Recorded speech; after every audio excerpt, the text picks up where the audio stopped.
मैं डॉक्टर क्षमा सिंह जीएसएम महाविद्यालय से हिंदी की प्रवक्ता आप सभी लोगों के लिए मैं आज टॉपिक लेके आई हूँ हिंदी वर्णमाला में स्वरों का वर्गीकरण। चलो हम लोग थोड़ा सा अपनी भाषा में आपको कुछ समझाना चाहूँगी।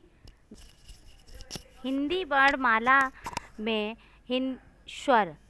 तो बच्चों आज हम देखते हैं कि हिंदी वर्णमाला में स्वर कितने होते हैं। स्वर होते हैं कितने स्वर होते हैं? 11 स्वर होते हैं। हम सभी आपको पता है कि ये बहुत सरल टॉपिक है, लेकिन बहुत ही इसी में कठिन भी होता है जब हम आपको जहाँ हम और आप इसमें जानकारी नहीं रखते।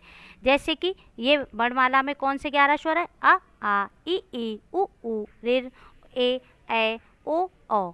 ये देखिए कहाँ किन से मिलके और कहाँ से बोले जाने वाले स्वर हैं। इसमें भी क्वेश्चन आता है। कंठ से बोले जाने वाले आ, तालु से ई और उ ओष्ठ से। ऋ जो है किससे बोला जाने वाला है? मूर्धा से। ए ओ और ए को मैं बताना चाहूँगी क्योंकि बहुत से क्वेश्चन आते हैं कि कौन से जो वर्ण मिलके कौन से वर्ण मिलके ए का निर्माण हुआ है, ए का निर्माण हुआ है। तो बच्चों देखते हैं ए जो वर्ण है आपका आ प्लस ई से मिलके बना है ए। जो बोला जाने वाला है आ कहाँ से आया? कंठ से।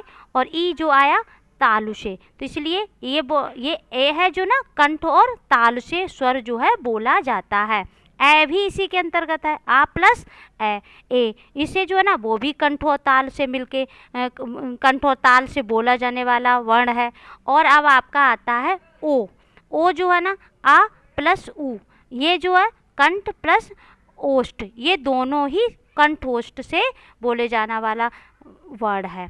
औ है वो भी आ प्लस ओ, जो है ना कंठ से और ओष्ठ से बोला जाने वाला वर्ड है, क्योंकि ओष्ठ जो है ना ऊ जो है ना ओष्ठ से अंतर्गत आता है इसलिए। तो ये कभी कभार हम लोग क्वेश्चन करते हैं कि हिंदी में कि स्वरों में कि ये ओ जो है ना किन स्वरों से मिलके बना हुआ, तो आपको पता होना चाहिए। और कहाँ से बोला जाता है वो आपको पता होना चाहिए। दूसरा, हम अपनी भाषा में स्वरों का वर्गीकरण करने के लिए एक मैंने हेडिंग बनाई है जीव का भाग, और दूसरा आपका है मुखाकृति के आधार पर।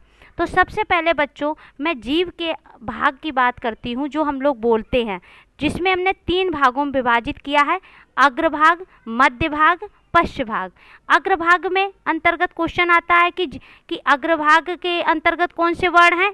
ई ए वो 4 वर्ण हैं। मध्य भाग में अ, पश्च भाग में उ ओ औ।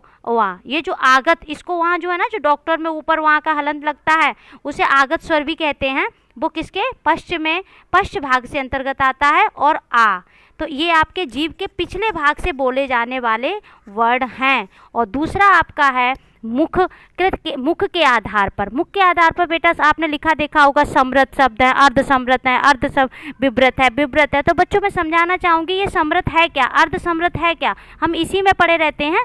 तो हम बताना चाहेंगे समृत जो है, समृत का अर्थ होता है कि पूरी तरह मुख का बंद होना, और अर्ध समृत का अर्थ होता है जब उससे थोड़ा सा ज़्यादा खुलना, और अर्ध विवृत का अर्थ है उससे भी थोड़ा ज़्यादा खुलना, और विवृत का अर्थ होता है पूरी तरह से मुख का खुलना। तो आप खुद ही उससे स्वरों में अंदाज लगा लेंगे कि कौन से स्वर उसके अंतर्गत आते हैं। समृत में स्वर आ गए आपके ई उ। इसमें देखिए मुख आपका थोड़ा सा बिल्कुल बंद सा है। अर्ध समृत में आपने थोड़ा सा मुख खोला, ए ओ, 2 स्वर आते हैं आपके। और अर्ध विवृत में ए ओ औ। इसमें आपका मुख उससे भी ज़्यादा खुला। इसके अंतर्गत कितने वर्ण आते हैं? कितने? 4। और विवृत में पूरा मुख को खुल जाना, वो आ गया आपका आ। तो हम कह सकते हैं कि स्वरों की परिभाषा में आपको बता दूं कि जिन वर्णों का उच्चारण बिना किसी अवरोध के तथा बिना किसी दूसरे वर्ण की सहायता से होता है उन्हें स्वर कहते हैं, और जिन स्वरों के उच्चारण में कम समय लगता है उनको ह्रस्व स्वर कहते हैं। हम लोग कहते हैं ना ह्रस्व स्वर, ह्रस्व मतलब, तो आपको बता दूं कि जिन स्वरों के उच्चारण में कम समय लगता है उन्हें ह्रस्व स्वर कहते हैं। जैसे कि 4 स्वर हैं आपके ह्रस्व, अ ई और उ और रे। और मूल स्वर जो होते हैं उनको बोलते हैं मूल स्वर के अंतर्गत। मूल स्वर कितने होते हैं क्वेश्चन में? तो मूल स्वर 4 होते हैं। कौन से? अ ई उ और रे। ये मूल स्वर है। ह्रस्व स्वर मतलब कम समय लगता है, अ ई उ और रे। और दीर्घ स्वर बोलते हैं, दीर्घ स्वर के अंतर्गत आ ई उ और ये आपका आ ई, ऊ, ए, ओ, औ। इसके अंतर्गत आपके दीर्घ स्वर बोले जाने वाले हैं। इस तरीके से स्वरों का वर्गीकरण हुआ आपका।